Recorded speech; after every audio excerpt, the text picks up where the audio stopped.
नमस्कार शेतकरी मित्रांनो, आज मंगळवार 24 डिसेंबर 2024 आज दुपारनंतर तुरीच्या बाजारभावामध्ये अनेक बाजार समितीमध्ये बदल पाहायला मिळालेला आहे। एकंदरीत सर्व महाराष्ट्रात काय मिळतोय सध्या तुरीला बाजारभाव पाहूयात लगेच व्हिडिओच्या माध्यमातून। पहिली बाजार समिती आहे सोलापूर, अवकाली आहे 273 क्विंटलची। कमीत कमी दर मिळाला 6000 रुपये, सर्वसाधारण दर मिळाला 7300 रुपये, तर जास्तीत जास्त दर मिळाला 7660 रुपये। पुढील बाजार समिती आहे लातूर, अवकाली आहे 2281 क्विंटलची।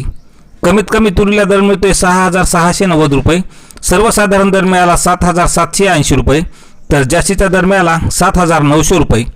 पुढील बाजार समिती जालना, अवकाली आहे 695 क्विंटलची। कमीत कमी दर मिळाला 6000 रुपये, सर्वसाधारण दर मिळाला 7000 रुपये, तर जास्तीत जास्त दर मिळाला 7845 रुपये। पुढील बाजार समिती अकोला, अवकाली आहे 32 क्विंटलची। कमीत कमी दर मिळाला 6000 रुपये, सर्वसाधारण दर मिळाला 7050 रुपये, तर जास्तीचा दर मिळाला 7300 रुपये। शेतकरी मित्रांनो, असेच दररोजचे बाजारभाव पाहण्यासाठी चॅनलला सबस्क्राईब करा। धन्यवाद।